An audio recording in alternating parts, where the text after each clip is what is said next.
Buenos días a todos. Soy la doctora Mónica Sánchez. Los saludo con muchísimo gusto. Gracias por la invitación. Yo me encuentro en Monterrey, en la parte norte de México, pegadito a la frontera, y es un honor muy grande para mí estar con ustedes el día de hoy en la distancia.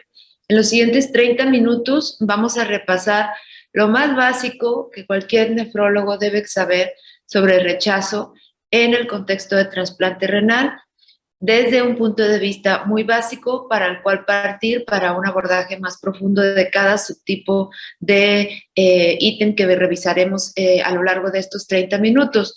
Yo soy nefróloga, soy médico internista, tengo la alta especialidad en trasplante renal, estoy a sus órdenes. Finalmente tendrán mis datos de contacto para quien quiera esta charla, cuenta con ella sin ningún tipo de problema.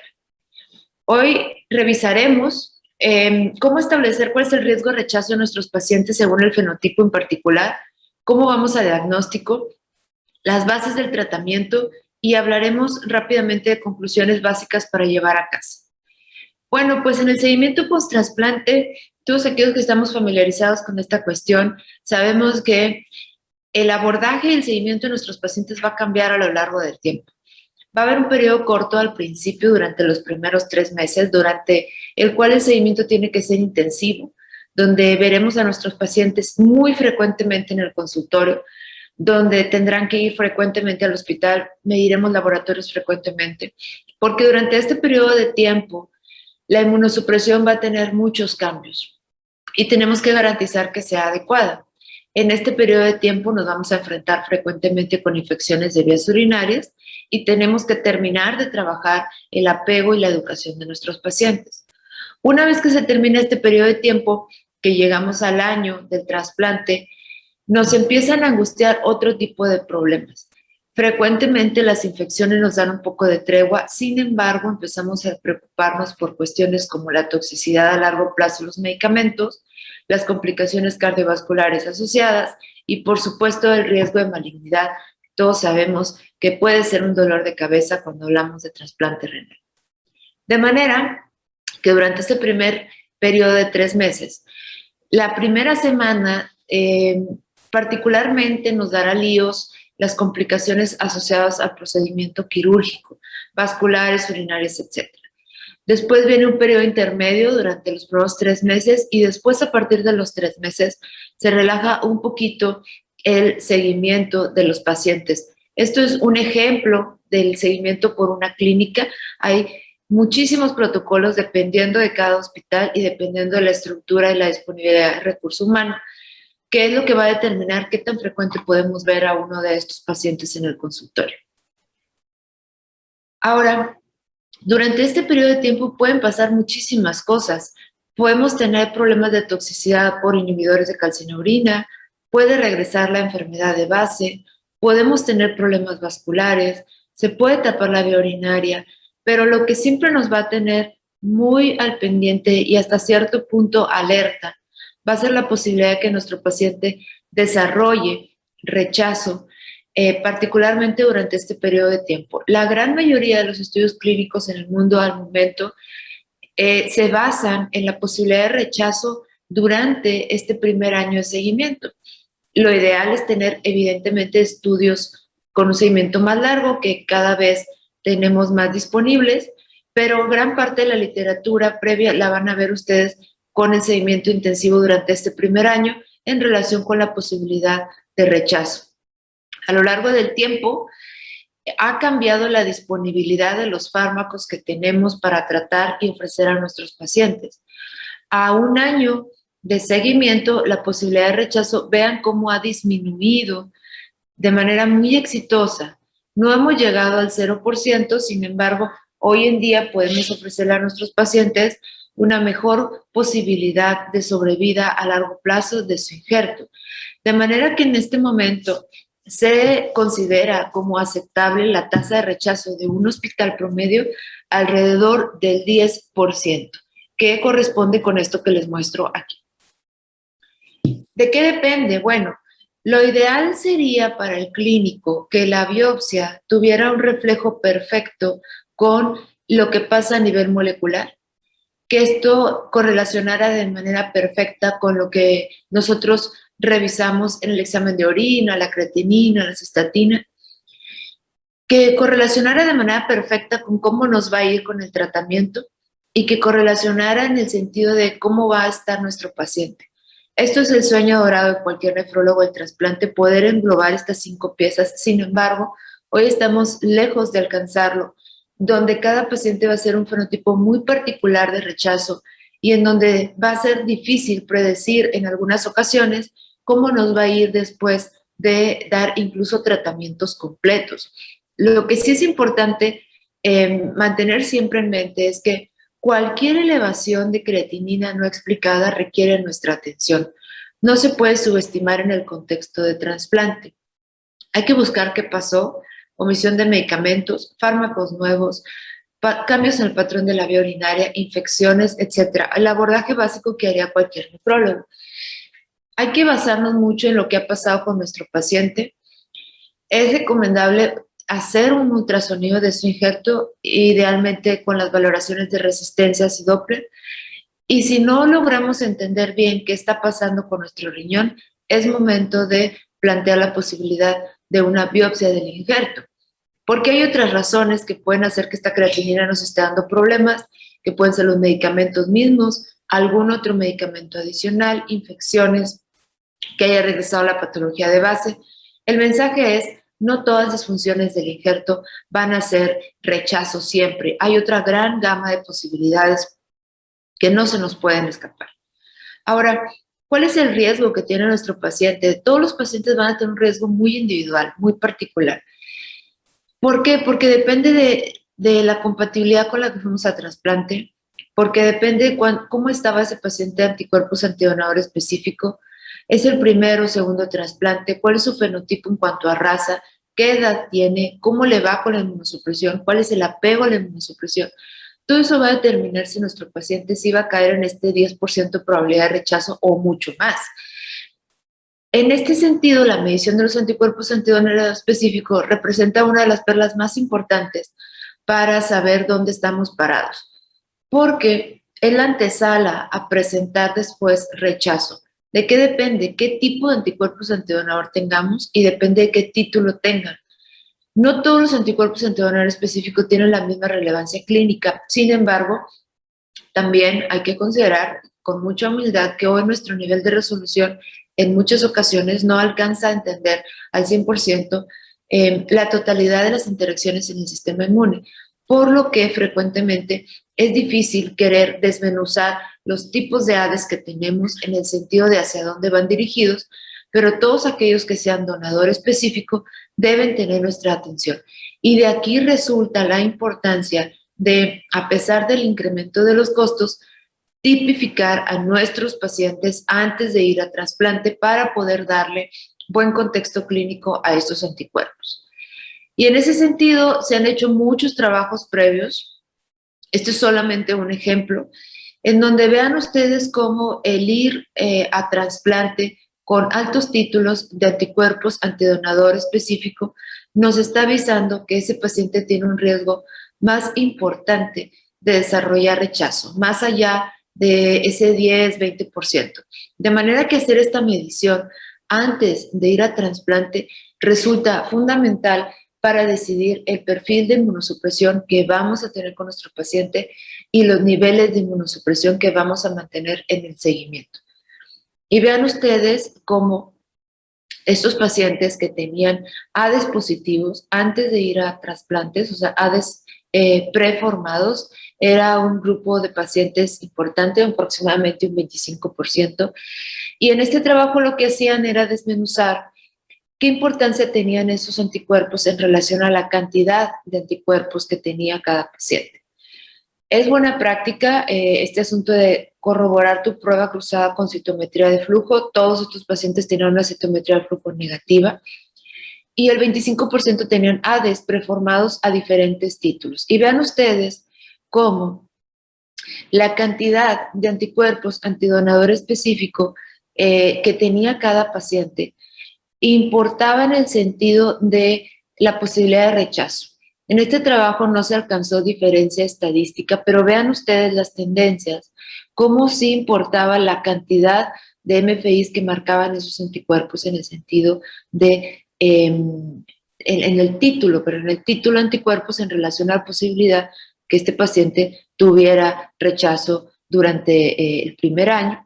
Y también hay que considerar siempre que uno de los grandes problemas de los estudios en trasplante es que la inmunosupresión que se le da a los pacientes está muy mezclada y ha cambiado considerablemente a lo largo de los últimos años. De manera que siempre se tienen que considerar estos estudios clínicos con mucho criterio en el sentido de los desenlaces que se marcan a un año. En términos generales, la perla que tenemos que llevarnos a casa es que tener anticuerpos antidonadores específicos en un paciente que va a trasplante es un factor de riesgo indudable para que este paciente tenga una mayor probabilidad de hacer rechazo, particularmente durante el primer año. Deben medirse y deben considerarse al momento de elegir la inmunosupresión con la que vamos a arrancar con nuestro paciente.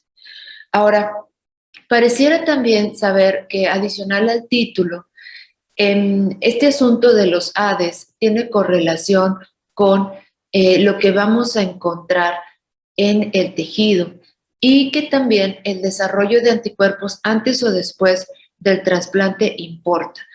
Pareciera ser que los pacientes que va con anticuerpos antidonador específico antes de ir a trasplante, esos anticuerpos responden mejor al tratamiento versus aquellos anticuerpos que se desarrollaron de manera posterior. Esto es, pacientes que ya tuvieron su trasplante y que desarrollan anticuerpos de manera posterior, estos anticuerpos quizás van a ser más latosos y van a ser más difíciles de tratar versus los anticuerpos antidonador específico. Una vez más, la importancia de hacer estas mediciones previo al trasplante para saber cómo arrancamos, porque si no estamos tipificando y no estamos haciendo las mediciones, en el post-trasplante no vamos a saber cómo interpretar estos anticuerpos. De manera ideal se deberían medir cada año, de manera ideal se deben de medir cada vez que algo pase en nuestro injerto, pero aún así en injertos completamente saludables, es recomendable hacer una medición de anticuerpos antidonador específico al menos anual. Más adelante veremos el papel de las biopsias de protocolo, pero es buena práctica tener bien documentado el perfil inmunológico de nuestro paciente. La mejor manera de evitar que estos anticuerpos se desarrollen es tener un buen nivel de inmunosupresión.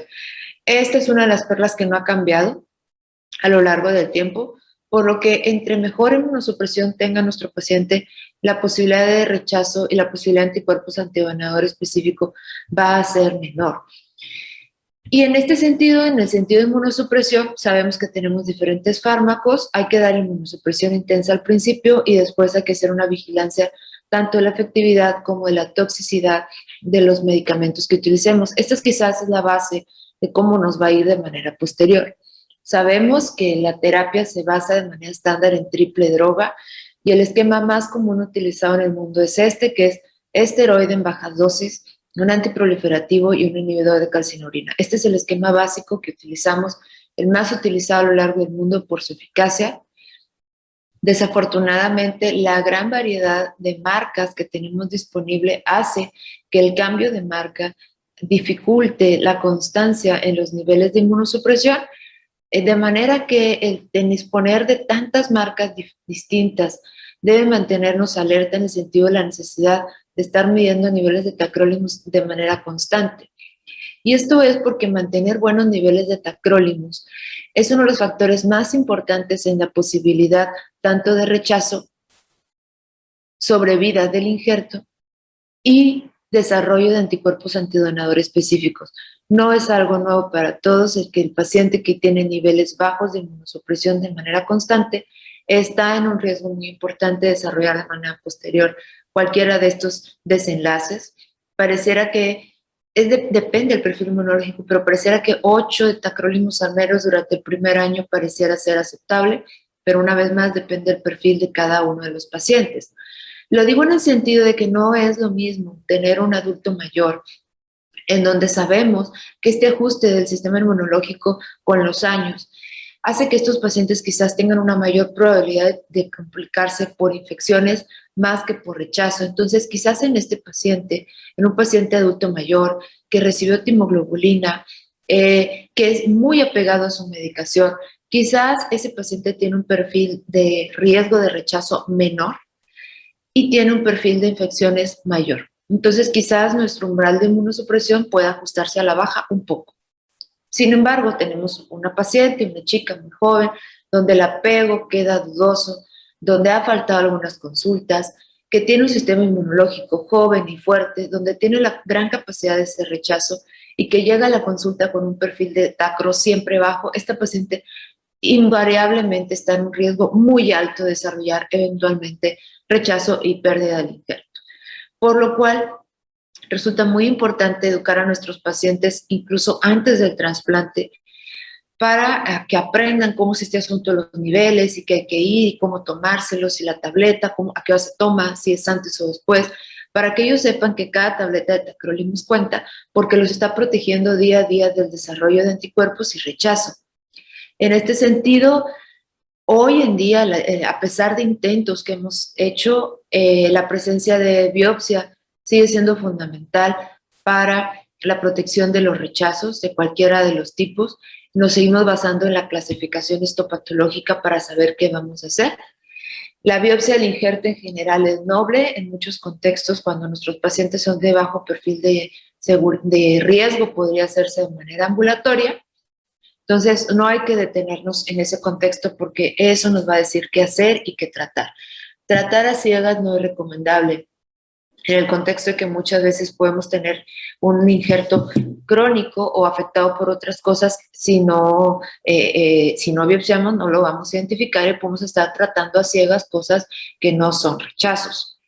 La clasificación es esta, no me voy a detener mucho, está ampliamente disponible para todos ustedes. Cambió hace 5 años este asunto de la interpretación que teníamos de cada uno de los contextos. En general, los componentes básicos del rechazo humoral es glomerulitis, capilaritis y arteritis. Esos son los 3 componentes más importantes de la biopsia y con base en eso se basa la clasificación que hace Banff. Otros criterios que también se incluyeron en esta clasificación o cambios que tuvimos es que ya no era no obligatorio el desarrollar anticuerpos antidonor específico, se le da un papel fuerte a este asunto de tener ese 4D positivo en el tejido y salen esta nueva variante de ciertos perfiles genéticos que desafortunadamente no están altamente disponibles para todos, pero que sí ayudan o que cumplen un criterio dentro de esta clasificación de rechazo según BAF de 2017. ¿Okay? Entonces, los 3 hallazgos clásicos del rechazo humoral van a ser la glomerulitis, la capilaritis y la arteritis. Esto quizás resulte muy básico para los nefrólogos avanzados experimentados, pero estos conceptos básicos de inflamación siguen siendo la perla básica para ver el tejido y encontrar datos de rechazo temprano en nuestros pacientes. En el caso del rechazo celular, los hallazgos básicos en relación o a diferencia del rechazo humoral son estos, en donde desde luego vamos a tener inflamación en la base del rechazo, pero en donde la tubulitis y la afección de los vasos cobra un papel muy importante. De manera que los hallazgos clásicos son la tubulitis y la arteritis en el caso de los rechazos celulares. Sin embargo, sí quisiera hacer mucho énfasis en que es muy frecuente que un mismo paciente tenga ambos componentes y tenga tanto rechazo celular como rechazo humoral de manera combinada. Los rechazos puros son raros realmente. En este sentido, se han hecho intentos de no tener que ir a biopsia para tener información rápida de nuestro rechazo. Y en este contexto, pues lo ideal que queremos o lo ideal que buscamos es llegar a una medicina perfecta en donde el error de muestra no exista, donde el error de patología no exista, los nefropatólogos experimentados no son tan frecuentes en todo, por el número de personas que se forman cada año. Podemos simplemente caer en un parche de fibrosis en la biopsia y perder el diagnóstico. La interpretación sigue siendo operador dependiente, los esquemas de tratamiento se siguen ajustando dependiendo del lugar donde se encuentre cada nefrólogo, de manera que hay muchos huecos en la variabilidad de cómo le va a ir a un paciente. Se han hecho intentos de utilizar métodos menos invasivos como la medición de ADN libre del donador en sangre del receptor, en donde a partir de 1% de este DNA libre pareciera ser pronóstico o correlacionar bien con los hallazgos de biopsia para predecir rechazo. Esto todavía se encuentra difícilmente disponible, al menos en México, pero resulta prometedor. Difícilmente vamos a dejar de biopsiar a nuestros pacientes, pero estas son herramientas adicionales potencialmente útiles en el contexto de pacientes que no podemos biopsiar por cualquier motivo. Ahora, en el tratamiento, vamos a irnos rápidamente. Los factores claves son qué tipo y qué tan grave sea su rechazo.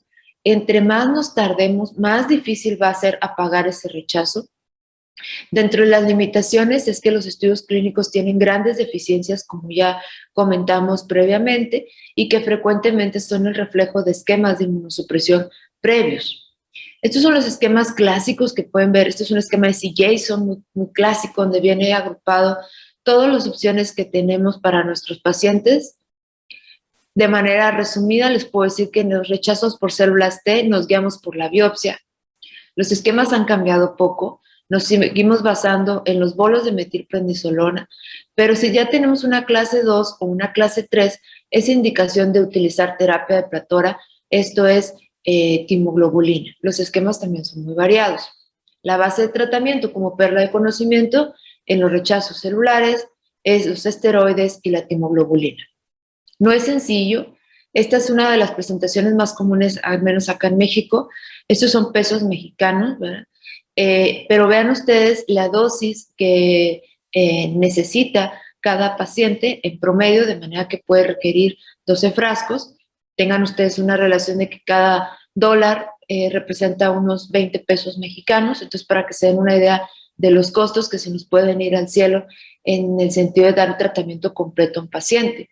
Con la timoglobulina, tengan ustedes precaución con infecciones, aumenta el riesgo de cáncer, síndrome respiratorio severo, con mucha liberación de citocinas y, por supuesto, citopenias severas.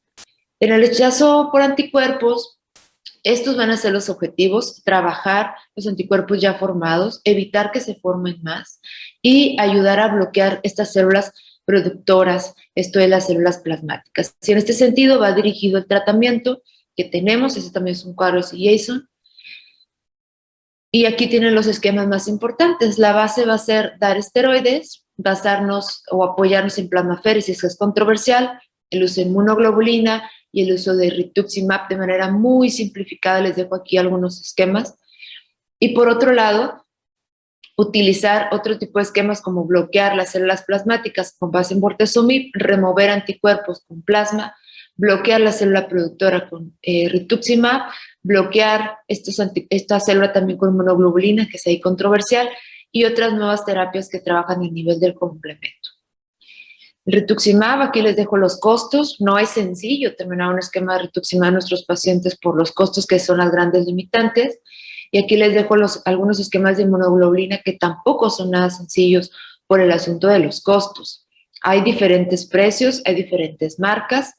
La controversia con la inmunoglobulina es que queda este hueco de que actúa a muchos niveles, queda ahí la duda.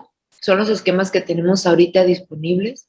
Y la plasmaféresis, que también controversial en algunos estudios, requerimos un catéter de calibre amplio, requerimos grandes cantidades de albúmina y requerimos inmunoglobulina. Y si sumamos los costos de todo esto, se nos van al cielo, porque un hombre promedio entre plasmaféresis y inmunoglobulina puede llevarse, esto es aproximadamente $5,000 solamente de albúmina, más todo lo demás, más la inmunoglobulina, más la renta del equipo, aparato, etcétera. En este sentido, ¿cómo nos va con el asunto del tratamiento? ¿Cómo responden?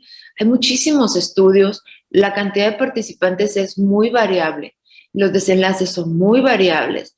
Y en cuanto a las recomendaciones que tenemos, desafortunadamente, el nivel de recomendación es de poca fuerza.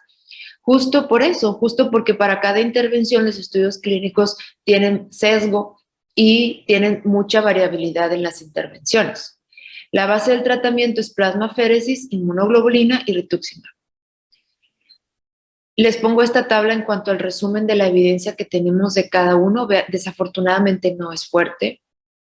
Otras estrategias como el uso de bortezomib se han intentado como ensayos pequeños, los chinos han trabajado mucho en este sentido, la evidencia no es absoluta, pero teóricamente trabajaría a nivel de bloquear las células plasmáticas. Y a nivel del complemento tenemos el uso de eculizumab, que resulta prohibitivo en costos para la mayor parte de los sistemas de salud. Esto es básicamente algunas de las recomendaciones, que es como una línea de rescate, pacientes que no podemos apagarles su rechazo o que tienen anticuerpos que están rebotando, quizás ahí nos podrían ayudar. Como les comentaba, una evidencia limitada. Y en el sentido de los rechazos subclínicos, bueno, pues en este contexto tenemos que considerar que la meta es diagnosticar pronto, diagnosticar antes de que la creatinina suba, diagnosticar antes de que la proteinuria se manifieste. Y en ese contexto hay que atacar pronto a nuestros pacientes y no ser tan permisivos. En ese contexto surge el concepto de biopsias por protocolo, aún con injertos que aparentemente están bien. Se han hecho algunos trabajos, esto es un trabajo grande, ya viejito, en donde se biopsiaban al primer año a estos pacientes y vean cómo, incluso en rechazos que eran subclínicos, sin elevación de creatinina, sin proteinuria, sí marcaba la diferencia en cómo le iba a estos pacientes. ¿De acuerdo? Entonces, es controversial este asunto de las biopsias por protocolo porque depende de la disponibilidad del centro, pero yo me inclino a pensar que detectar la inflamación rápido hace que la apaguemos rápido, porque inflamación no tratada va a ser fibrosis eventualmente. Hoy sigue siendo la primera causa por la cual vamos a perder un injerto a pesar de todas las estrategias que tenemos. Como conclusiones, bueno, los ajustes a lo largo de los años de lo que tenemos para nuestros pacientes nos ha permitido tener trasplantes exitosos, pero no hemos logrado a 0% rechazo y eso requiere nuestro trabajo continuo. Es fundamental tratar pronto, diagnosticar pronto y en ese contexto nuestro umbral para la biopsia debe de ser poco. Los estudios clínicos que tenemos desafortunadamente son pobres en cuanto a lo homogéneo. Con el paso de los años seguramente iremos teniendo mejor evidencia, pero bueno, hay que trabajar con lo que tenemos, con la mejor intención de salvar injertos y evitar que nuestros pacientes eventualmente pierdan ese injerto y puedan regresar a diálisis. Es necesario interpretar los estudios clínicos con mucho cuidado con base en estas consideraciones, atacar las etapas subclínicas, biopsiar cuando la creatinina ya está muy elevada, quizás ya es tarde. Yo recomiendo ampliamente, por supuesto, tipificar la medición de anticuerpos antidonoro específico previo y posteriormente anual. Y aquellos injertos con mucha cronicidad, con muchas complicaciones infecciosas, pues también considerar qué injertos ya no son salvables y en qué injertos nos debemos de detener en el sentido de seguir dando más terapia de tratamiento. Esto es todo de mi parte. Yo estoy a sus órdenes. Muchas gracias por la invitación. Les mando un saludo desde acá, desde México. Muchas gracias.